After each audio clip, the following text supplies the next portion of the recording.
The American College of Obstetricians and Gynecologists, ACOG, would like everyone to stop using the word baby to refer to unborn children in the womb. That's according to a new Guide to Language and Abortion issued in March of 2022. It begins, quote, "The language we use when discussing reproductive health has a profound impact on what people hear and learn," end quote. I couldn't agree more. But that might be the only true statement in the entire guide. Here to unpack the guide and the power of language in the abortion debate is Mary Szoch, Director of the Center for Life and Human Dignity at Family Research Council. Mary, good to see you. Thanks for having me, Joseph. Well, this is an interesting conversation. It might seem silly, but it's not silly. ACOG, the American College of Obstetricians and Gynecologists, they want to stop people from using the word baby, or more specifically, they want to stop doctors from using the term baby or unborn child, and instead use the terms like embryo or fetus. Why is this important to them? Well, I think that the key here is they want doctors to stop using this word when the child is not wanted. I don't think that the American College of OBGYNs would ever instruct their OBs and their OB-GYNs who are their members to not refer to wanted babies as babies, right? It's only when the child is not wanted that they want the rest of us, and they want doctors specifically to dehumanize that child. And we see this dehumanizing language throughout their entire quote unquote guide to how to speak about abortion.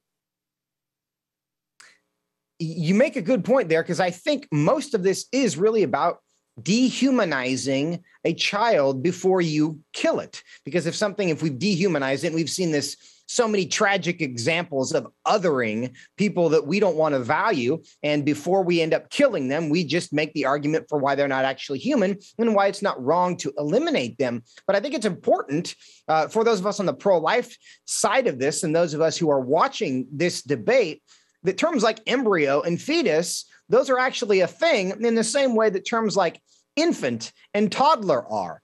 It's not saying you're not a human. It's just a different age or a different size human. So using these terms are an attempt to dehumanize people. But in reality, our size doesn't determine our humanity, does it? Absolutely not. And the word fetus, actually, it's a Latin word, and it means offspring or little one. So it's really, if we went to the Latin root of the word, we would see that it's an endearing term. It's just that we don't see it that way in our modern culture. But that's not the only troubling part of this guide. You know, the guide, the first thing that it says is late-term abortion does not happen. We know that in 21 states in the United States, abortion is legal up until the moment of birth. And so it might make ACOG feel better to say late-term abortion does not happen, but the laws in America allow abortion right up till the moment of birth. And ACOG's own website says that they oppose restrictions on partial birth abortion, which, and it's incredibly gruesome, but partial birth abortion is where a child is aborted as that child is being born, where that child is killed as the child is being born. So ACOG's, their guidance to no longer use the words late-term abortion because those don't happen, that's just not based in reality. Relevant to that point, one of the other terms that has fallen out of favor and they're telling people not to use is dismemberment, for reasons that might be obvious, because when you say dismemberment, it describes what's happening in a late-term abortion, doesn't it? Absolutely. And, I used to teach high school English.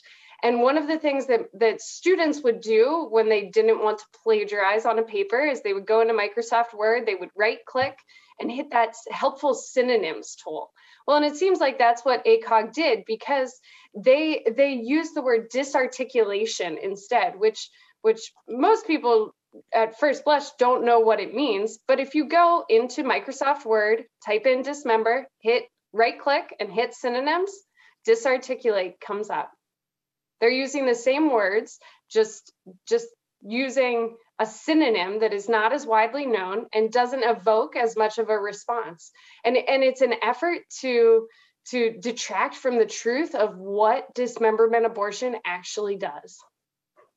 What you described there, I believe, is the theme of this entire guide, is to take words that have a common understanding and people recognize and replace them with vague words that people don't understand what is actually happening. And it's an entire exercise in gaslighting and obfuscation and trying to make people unaware of what it is that we're actually talking about with abortion. Other terms that they don't want to have used: fetal heartbeat. The word heartbeat has fallen out of favor, and instead we want to use fetal cardiac activity instead, basically saying the same thing, but they're hoping a few people might not understand what that means. But Mary, these recommendations sound more to me like talking points memos or a messaging brief that you would give to a candidate as they're going to talk about issues, to frame these issues in a way that are favorable to their position. Are we really talking about science here, or are the scientists really engaged in politics? The scientists are absolutely engaged in politics. And what you mentioned with the fetal cardiac activity instead of heartbeat, the ACOG's guide says that a heartbeat can't actually exist because the heart is not fully developed. Well, it doesn't require a fully developed heart for there to actually be a heartbeat. So ACOG has completely abandoned science here, and they've just picked up the pro-abortion ideology in its place, and they're championing that instead of good healthcare and informed healthcare.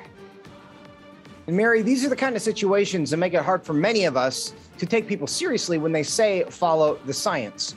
Because I think it's transparent that this language guidance has nothing to do with following the science. It's just an effort by the scientists to manage the political conversation around it. It's concerning, but it's important to know about. And we thank you for bringing us awareness. Thanks so much, Mary. Thanks so much for having me.